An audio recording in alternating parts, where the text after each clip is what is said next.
morning, colleagues.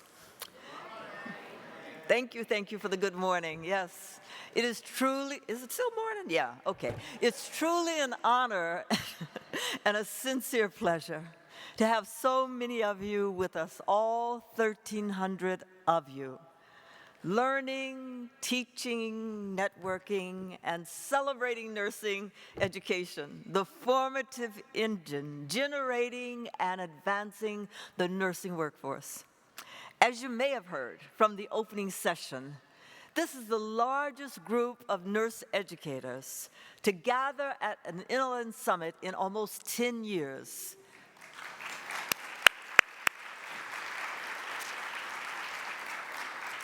It's so very wonderful to see so many new faces as well as returning faces this year. Look at the person sitting beside you. That's right. Go ahead and stop and look at them. You haven't looked at them all day. Look at them. Have you been together at this event before? Huh? Is this your first time? If the answer is yes, that you've been before, your response should be, how wonderful to do this again. If the answer is no, then let's make this a memorable experience that will be totally the best experience ever and not the last time. Now to the business at hand. As you all know, our theme for this summit is a daring proposition, competency-based education, CBE for short. Last year, the NLN published a vision statement on integrating CBE in the nursing curriculum. In that statement, developed with the superb leadership of our NLN chair, Dr. Patricia Sharkneck, the NLN proposed a transformative shift in the preparation of new nursing graduates. CBE holds the promise of improved patient safety and better health outcomes in the delivery of outstanding, equitable care for today's diverse population of patients, families, communities, and populations, with an emphasis on student-centered learning in the acquisition of knowledge and the development of practical and analytical skills. CBE relies on nurse educators just like you who are capable of transforming and transmitting information within a new instructional framework that prioritizes critical thinking and clinical judgment and takes account of individualized learning styles. To help guide the future of nursing education, the NLN just released a new CBE toolkit as a comprehensive and practical guide for implementation across pre-licensure and graduate level nursing curricula. You can find this new toolkit for easy download from our website, nln.org. By taking incremental steps now to incorporate the components of CBE into academic nursing, components of CBE into those programs, and clinical education, faculty may progress in closing gaps between what learners are expected to know and what they are expected to do. As healthcare providers in today's sophisticated, dynamic healthcare institutions, this provides an increased probability of new graduates arriving ready to practice. This new toolkit will help faculty create reliable methods of assessment that reflect the core competencies students must master to successfully transition to practice across the multiplicity of current healthcare environments. So, what is this new toolkit? Well, I could say go to our website. It's right there on our homepage. But here we are, with this great opportunity to present and reveal this daring proposition. But first, some background about CBE, which can be traced all the way back to 1968, when a small number of colleges and universities were funded by the U.S. Office of Education to create programs for primary school teachers. There have been many evolutions of CBE in higher education since then. But today, it focuses not on the transfer of knowledge, which constantly becomes outdated, but on mastering the core competencies that allow students to acquire knowledge on their own. CBE models are flexibly paced programs of learning in which progress toward a degree is determined by what students demonstrate they know and can do, regardless of the amount of time spent in a classroom. CBE focuses specifically on student outcomes in the form of demonstrating knowledge and skill mastery at identified key competencies. There are many elements and aspects of CBE, including flexible time limits, individualization, and customization to students' needs, and mastery, of course, of outcomes and visible connections between student learning and students' career aspirations. Learning is accomplished independent of time, allowing learners to control the pacing of their journey, thus allowing for greater flexibility for the learners. All these characteristics make CBE a good fit for adults who have other responsibilities beyond their education, including family and work commitments. But regardless of the age of the learner, CBE creates the framework for a different teacher-student relationship, moving into a strong collaborative model. As students demonstrate mastery of learning competencies, they can move forward through a course having obtained the foundational knowledge necessary to be successful in the course they follow. Courses should also be designed in such a way as to allow students to see the connections between the learning material and their workforce goals. So, how can CBE be tailored to fit your program, to meet the needs of various types of learning, including traditional, hybrid, and non-traditional academic delivery models? You may need to use the following rule. It's a cinch by the inch. It's hard by the yard. You may not be able to choose to move to the non-traditional setting in one step. Simply put, in a traditional setting, CBE begins with developing competencies, aligning those competencies to learning outcomes, and assessing mastery through test scores and written assignments. In a hybrid setting, students meet in a classroom or online during a traditional semester at traditionally set intervals. Students cannot progress until certain competencies are met through mastery assessment. And in a non-traditional setting, the time parameters are removed, and students progress through their learning at their own pace. Therefore, CBE requires greater attention to and investment in and the assessment of outcomes, because time is not assumed to be sufficient as a measure of competence.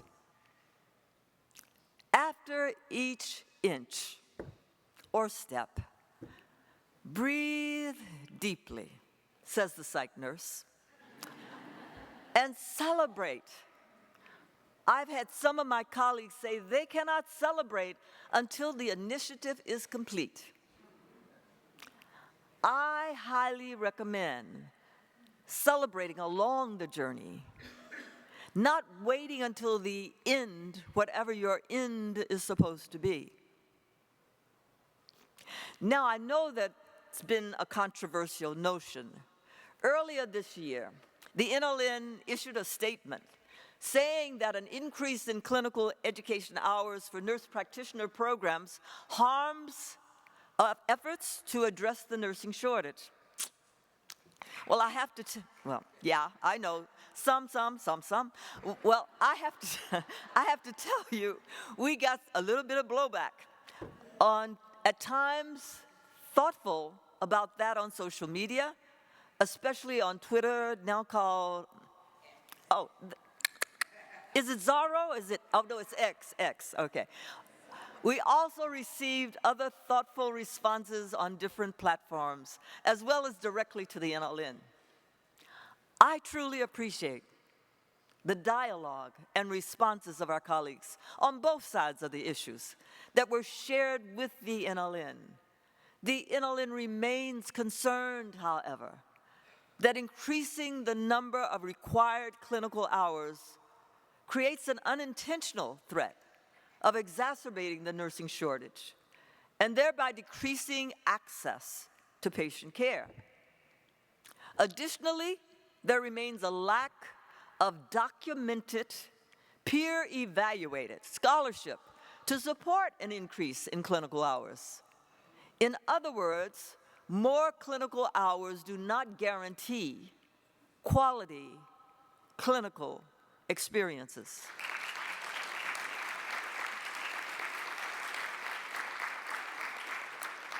Simply mandating an arbitrary number of hours does not mean that graduates are competent, and that is at the heart of CBE. The NLN strongly supports the transformation of nursing education, designed to meet the needs of a dynamic, diverse healthcare environment, but not by using a one-size-fits-all model of nursing education. In our view, the number of clinical practice hours required to earn an advanced degree is but one factor among many that determines competency.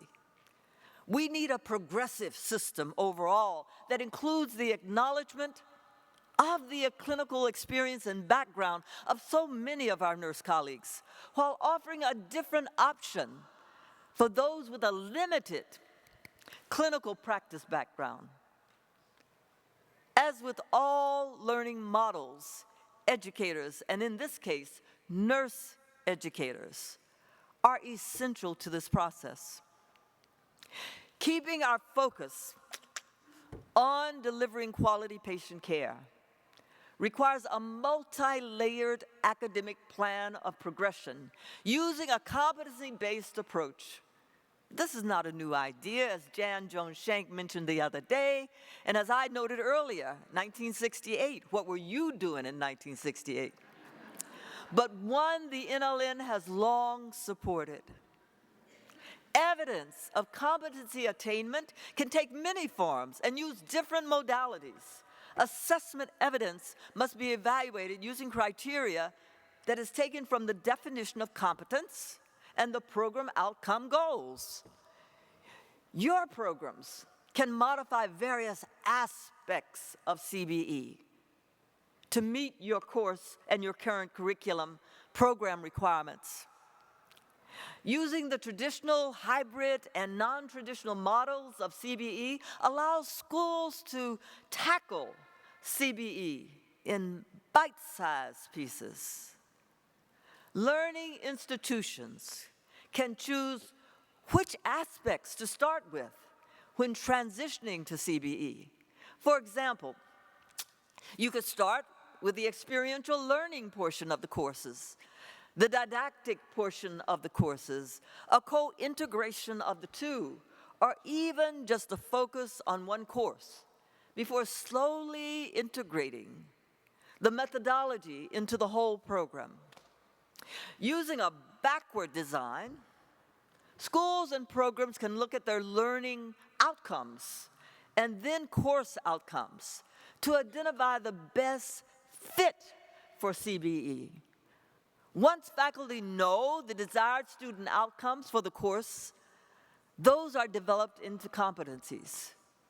Then faculty can determine the measurements that best assess competency attainment. All of these insights and guidelines can be found in the new CBE Toolkit. You'll also get access to an orientation strategy for faculty initiating CBE, defining faculty and student roles in CBE, how to integrate and align your curriculum with CBE, how to establish competencies and learning outcomes, and how to assess and evaluate your students. There's also a section on adopting CBE principles in simulation-based learning. As you know, simulation is an important part of nursing education. Allowing students to develop clinical skills, practice in realistic contexts, and learn in a safe and controlled environment. When considered within the framework for CBE, let me boldly say that simulation is a superior learning method in contrast with traditional clinical environments, where the nature of learning is opportunistic at best. Developing and demonstrating desired competencies can be more strategic and deliberate with simulation. Once again, remember, one size does not fit all. Here now is my call to action, a daring proposition. And I want you to remember one thing: a vision without action is a hallucination.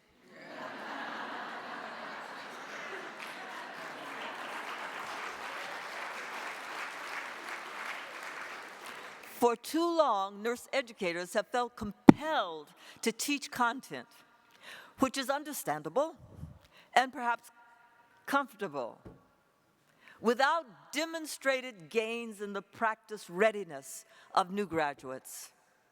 And when viewed as a whole, transitioning to CBE and nursing curricula may appear daunting. I understand that. But we have to move to action. Collectively, nurse educators serve as the greatest influence on the future of the nursing profession. How powerful we are. Individually, nurse educators can serve as agents of change, transformation within their academic settings, starting a new course for the future of CBE. I challenge each of you to lead the charge for CBE in your programs. Take back what you've learned and gathered here at the summit. You can make it work. Now, maybe not all at the same time. You said, Bev, I've been working on this for 2 days and the faculty are so resistant. Well, 2 days might not be enough. Don't become isolated in your individual academic settings. Reach out and touch those you have met and engaged with right here, a network that can become peer mentors in this 2024 curriculum revolution. The NLN will also be with you every inch, every step of the way. Let's lead this charge together. Even as we fight together for transformation in the way in which we teach nursing students, the NLN fights for you in Washington, D.C., the place of integrity.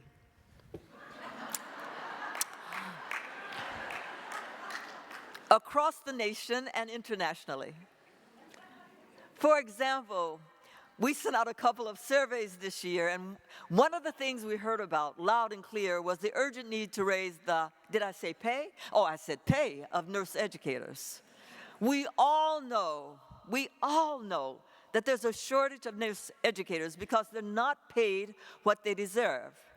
Now, if you don't clap for that, you don't deserve to get a pay raise.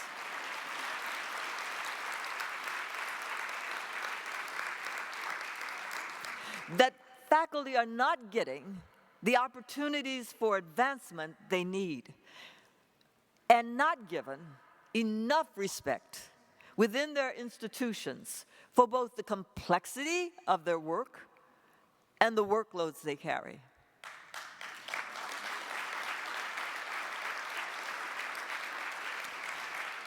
The National League for Nursing will continue to advocate for you and for future nurse educators to get the compensation and recognition you have earned, not just that you deserve, that you have earned.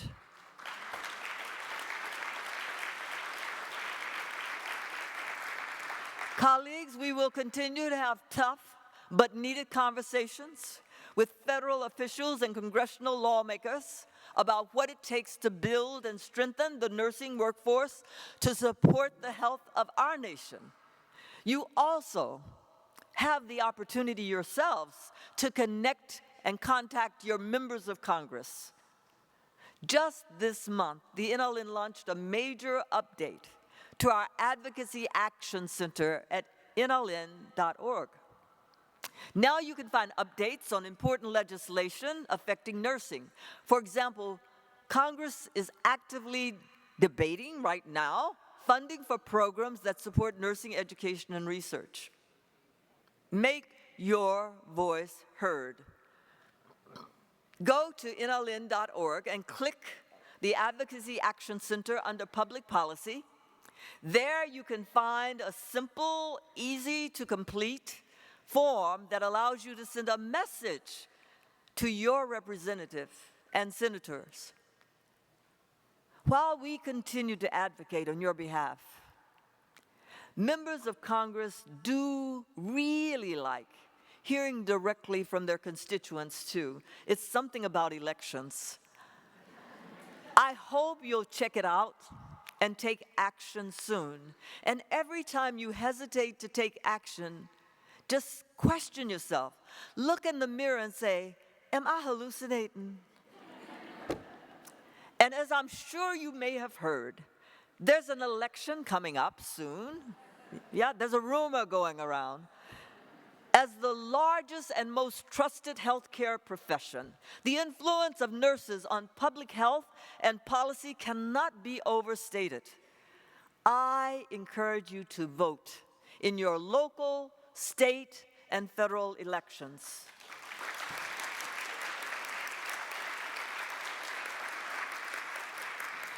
This is one way to ensure quality patient care, and that nursing's perspectives, including your perspective, those perspectives are prioritized.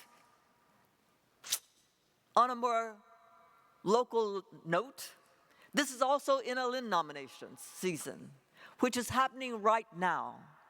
We have openings on the NLN esteemed Board of Governors, the NLN Certification Commission, and the NLN Nominations Committee. You'll see details about this at nln.org/nominations, and an e-blast and newsletters until the nominations deadline of December 3rd. Additionally, there's a special info session at 12:45 today on how to get involved with the NLN. As I just mentioned, nominations are underway, so don't miss this unique opportunity to meet with NLN staff and get your most pressing questions answered today. Another way you can get involved is through the brand new NLN Consultants and Speakers Bureau, or CSB as we call it, which offers a roster of experts and thought leaders who can speak at your events and help you maximize and achieve organizational success. We're also accepting applications for those of you who may be interested in joining us as a speaker or a consultant. Check out the details, csb.nln.org. Finally, I'd like to share, and it's not really finally, you know I'm not stopping at this point. I'd like to share some big news coming up for 2025. The NLN Center of Excellence in Nursing Education designation is one of the most renowned and respected designations in all of nursing education. NLN Centers of Excellence represent the visionary leadership and environments of inclusive excellence that nurture the next generation of a strong and diverse nursing workforce to advance the health of the nation and the global community, of course. And we know that, did I say that? Do I have to say it again? We know that it is in that spirit that I am pleased to announce a new category of COE launching next year called Creating Learning Environments That Impact Climate Change and Planetary Health.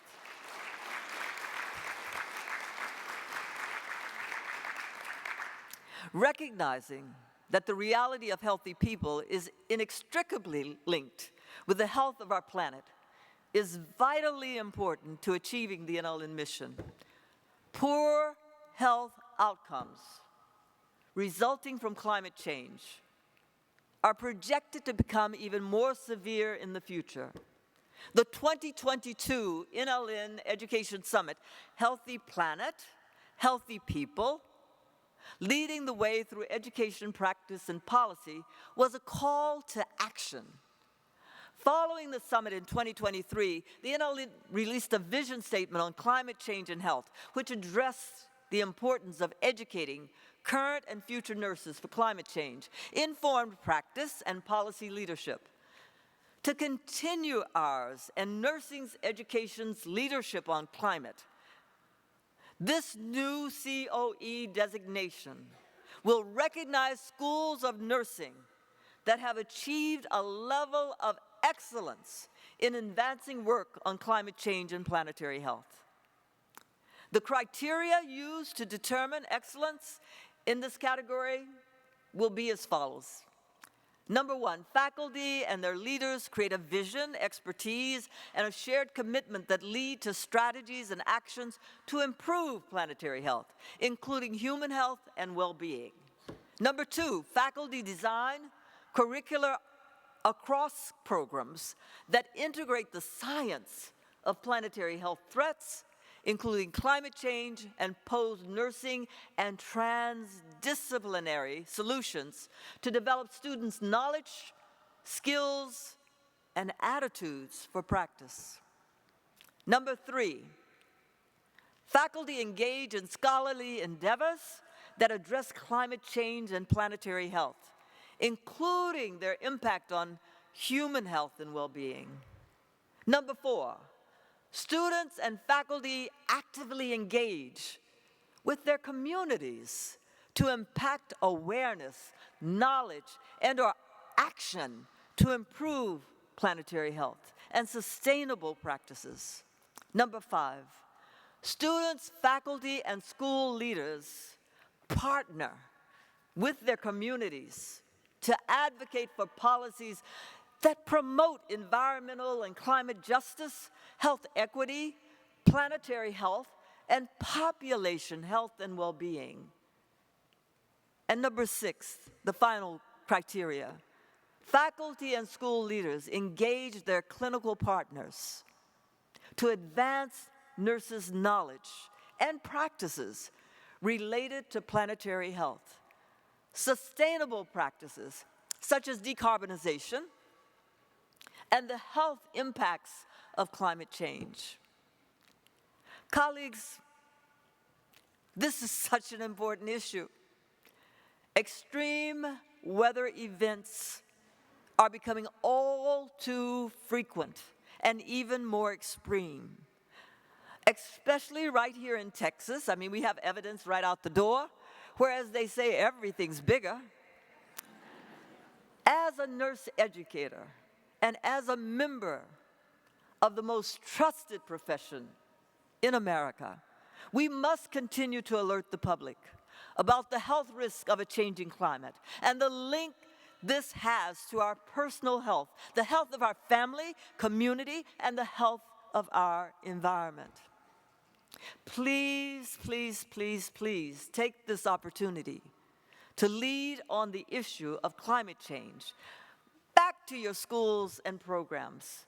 COE applications open this fall, and I hope you will submit yours. As part of this exciting announcement, the NLN at this summit would like to recognize a school of nursing that is currently leading the way to eliminate climate change initiatives. Did I say eliminate? I don't mean eliminate, I mean to progress climate change initiatives. After careful consideration, the NLN has selected the School of Nursing at the University of Minnesota for this recognition.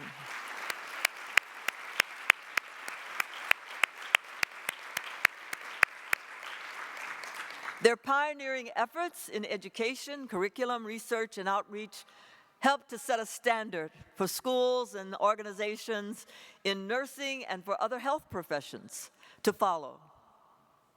Accepting this recognition on behalf of the school is one of our colleagues who used to work with us. But she's working now in a wonderful way with that University of Minnesota. Dr. Susan Fanaras, Professor and Associate Dean for Academic Programs. Sue?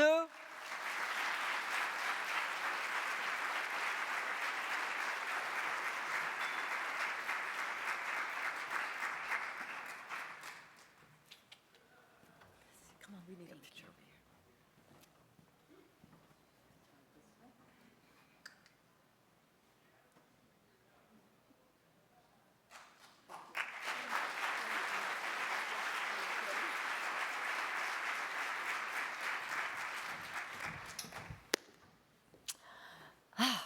So we're off and running. I'm so happy, Sue. Thank you, and thank University of Minnesota. Please give them another round of applause.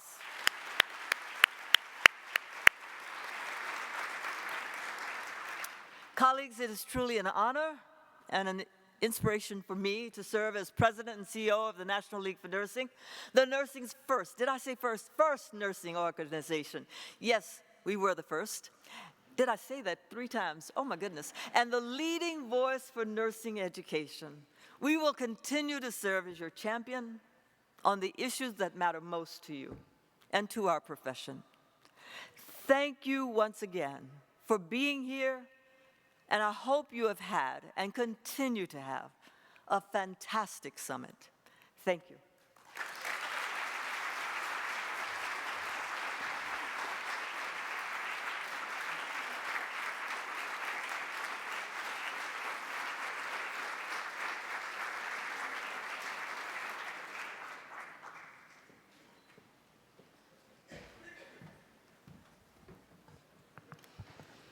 Wow.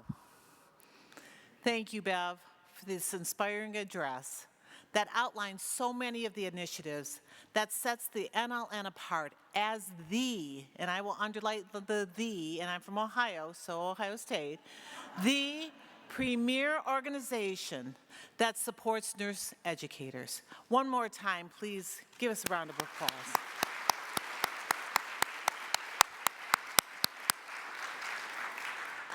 The NLN mission of promoting excellence in nursing education to build a strong and diverse nursing workforce to advance the health of our nation and the global community, our mission, is evident through all of this innovation.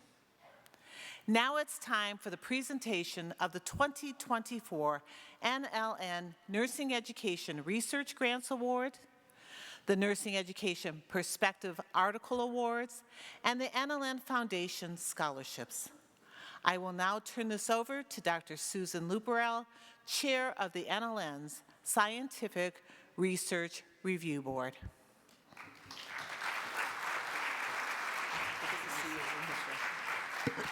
Thank you, Patricia. As I'm sure you are all, and good morning, everybody. How dare me forget to say that. So I'm sure you're all aware, one of the NLN's major goals is to advance the science of nursing education by promoting evidence-based nursing education research and the scholarship of teaching. And one of the most visible ways we meet this goal is through our Research Grants Program, an initiative of the NLN, Chamberlain University Center for the Advancement of Science of Nursing Education. Those grant awards are funded by the NLN and the NLN Foundation for Nursing Education. For over 20 years, the NLN Research Grants Program has funded more than 180 individual research projects, distributing nearly, now listen to this, $1.7 million in research awards.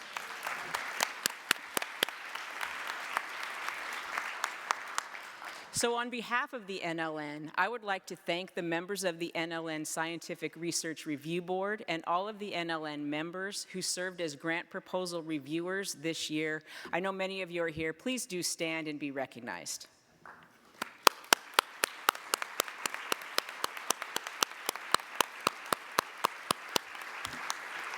Thank you so much. This is a super cool group of people, you guys. So now I am pleased to present the 2024 NLN Research in Nursing Education Grant recipients, which includes 6 outstanding research proposals and 2 doctoral dissertation awards. I ask that the 2024 research grant recipients who are here at the summit join me on stage as I call their names and read the titles of their research studies. Doctors Sheila Gentry and Misty Smith of the University of Alabama, Huntsville have received the Dorothy Otto Research Award for their research project titled Nurse Mentors Experiences of an Apprenticeship Model for Students in an Accelerated Undergraduate Nursing Program. Congratulations to Dr. Smith, who is here to accept the award.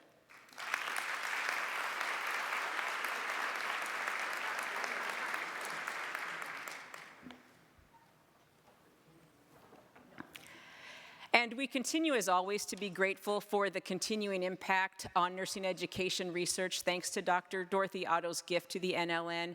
Dr. Otto was at the University of Texas Health Houston School of Nursing for 60 years. She rarely did miss the summit, and she maintained her commitment to the NLN throughout her career.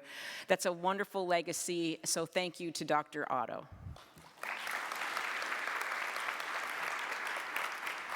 Next, Doctors Erica Moore and Camille Brockett-Walker of Emory University have received the Ruth Donnelly Corcoran Research Award for their research project titled Nurse Faculty Workforce, an Investigation for Enhancing Capacity to Expand Equity and Advancement. Congratulations, Doctors Moore and Brockett-Walker.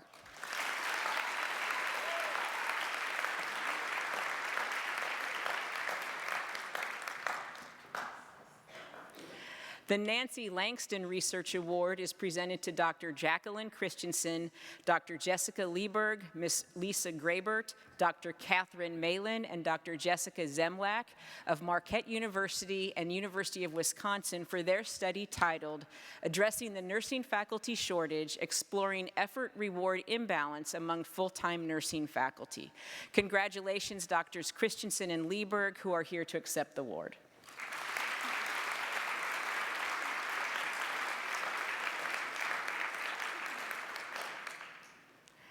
The Edmund J.Y. Pajarillo Doctoral Research Award is presented to Clarissa Afable of Nova Southeastern University for her dissertation study titled Technological Competency as Caring in Pre-Licensure Nursing Students in the United States, a national survey using the TCC-NIR. Funds for this new award are made possible due to a generous gift from Dr. Edmund J.Y. Pajarillo. Congratulations, Ms. Afable. And Dr. Pajarillo is joining her on stage. The Marianne Rizzolo Research Award with a focus on simulation is presented to Dr. Marianne Luktikar-Fluta from Queen's University, Ontario, Canada, for her study, Virtual Simulations to Support Responding to Racism in Clinical Settings. Funds for this award are made possible by a generous gift from Dr. Marianne Rizzolo. Congratulations, Dr. Luktikar-Fluta.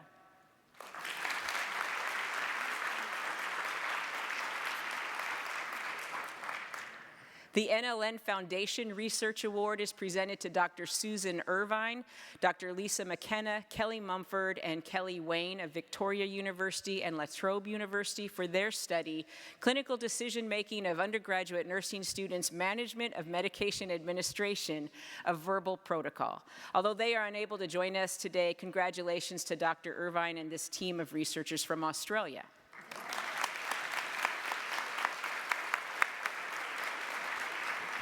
Last but not least, the final research award goes to doctoral candidate Cynthia Keaton Brown from the University of Southern Mississippi, who has received the NLN Southern Nursing Research Society Award for her study, Impact of Social Determinants of Health on Skill of Involvement, Differences in First-Year ADN and BSN Students in the Rural Midwest.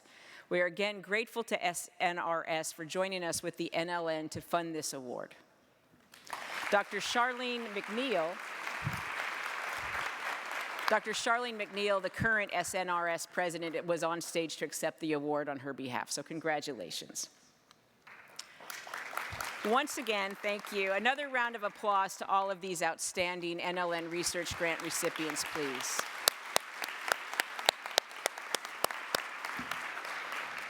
And before moving on, we do want to announce a new research award category for the 2025 grant cycle, the Emerging Investigator in Nursing Education Award. This award is to recognize and support novice researchers, and so we encourage those new to nursing education research to apply. Look for upcoming announcements with more details, please. So I am now pleased to continue with the Best Article Awards for the NLN's official research journal, Nursing Education Perspectives. The editorial board offers a Best Article Award for 3 categories of articles published during the previous year: primary research article, research brief, and innovation center article. Would the NEP editors and members of the editorial board please stand and be recognized?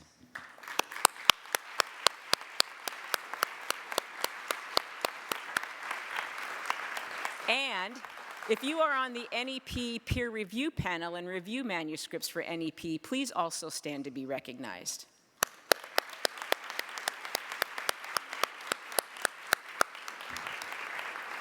Your contributions really are essential to our ability to promote scholarship in nursing education and to advance the science of nursing education.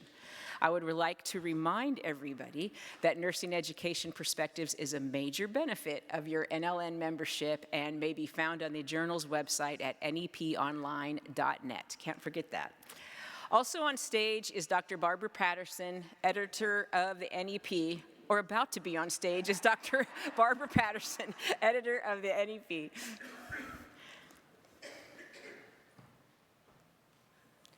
And here are the best article winners for the articles published in 2023.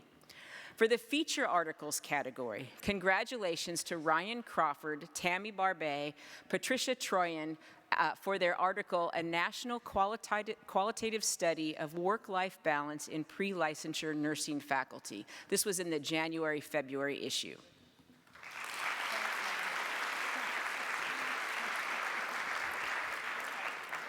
For the research briefs category, congratulations to Christine Ramsey-Seener, Amber Letcher, Mary Isaacson, Catherine Fenster, and Benjamin Heckman for their article, Assessing Colorblind Racism in Nursing Students, which was published in the May-June issue. Dr. Betty Mariani, research brief editor, is on stage to accept that award on their behalf.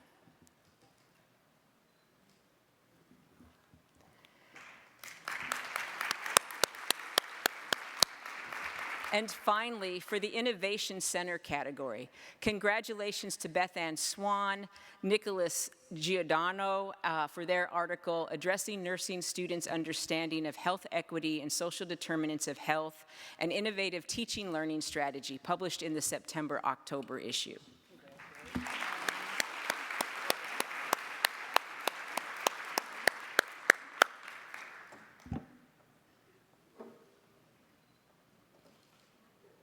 So let's please give another round of applause to all of these award recipients.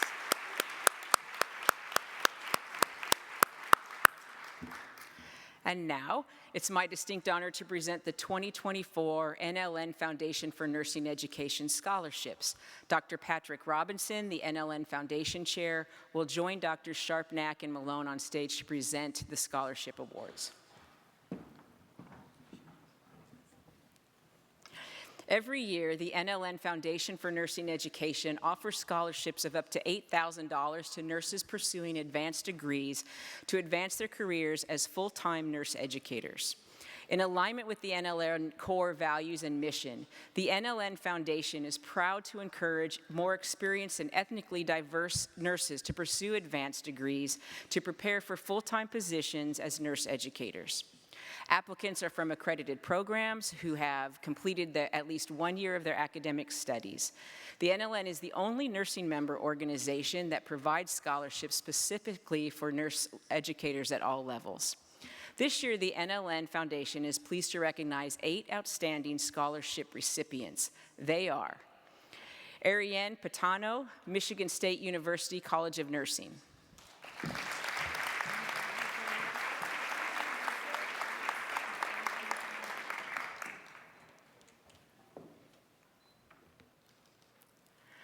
Adejorke Felicia, Ojidon, University of Texas at Arlington College of Nursing and Health Innovation.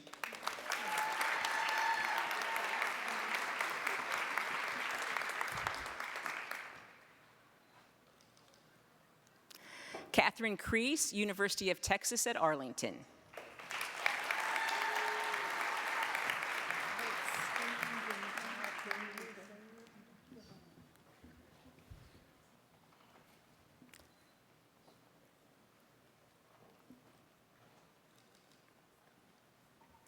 Jaslyn Moreno, MGH Institute of Health Professions.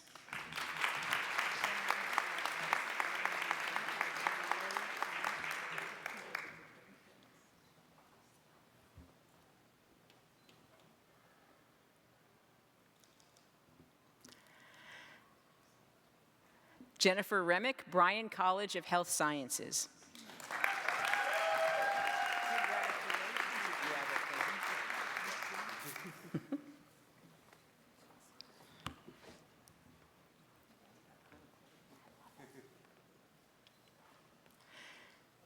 Kelly Ashburn, Post University.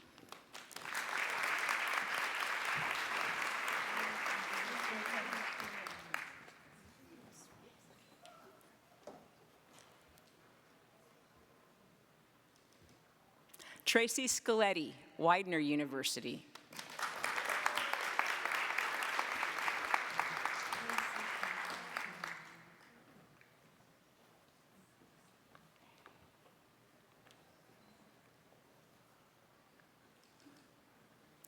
Dorothy Adomensa, University of North Carolina at Chapel Hill.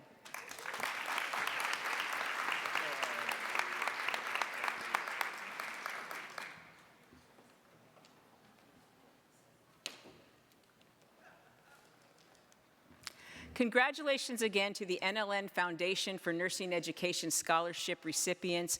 We have every confidence that their work will have an extraordinary impact on nursing education in the years to come.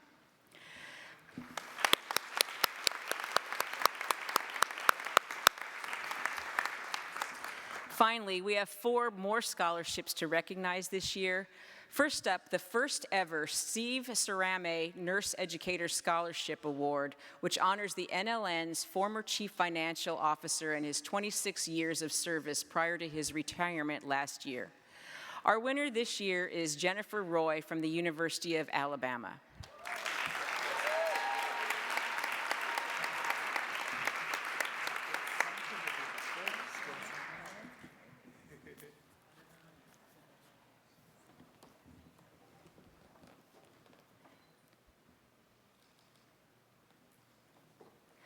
Dr. Edward J.Y. Pajarillo is joining the group on stage to present the Edwin J.Y. Pajarillo Nursing Informatics Scholarship, which supports informatics and information in the use of data analysis and health information technology. Our winner this year is Clarissa A. Fable from Nova Southeastern University.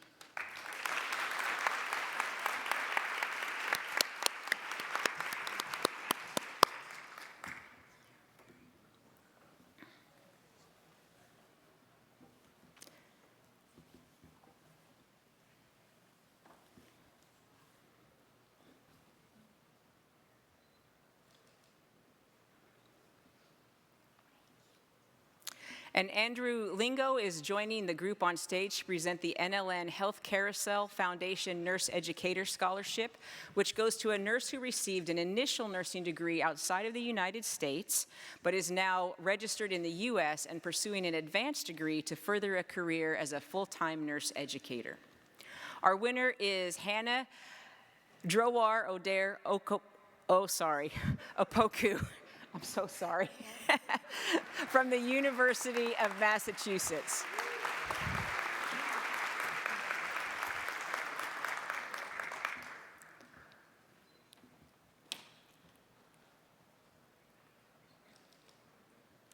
Congratulations again to all of our scholarship recipients.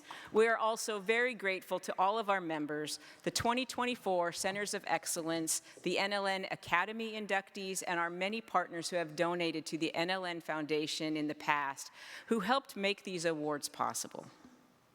We also want to thank NLN Chair Dr. Patrick Robinson for his leadership on behalf of the Foundation and of the NLN.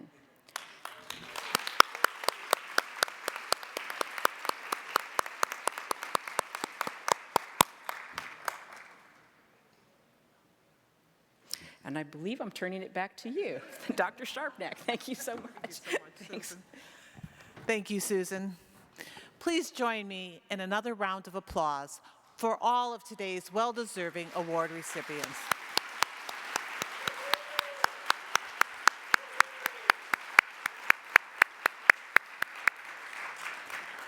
Colleagues, following this session, the exhibits and posters will be open during lunch.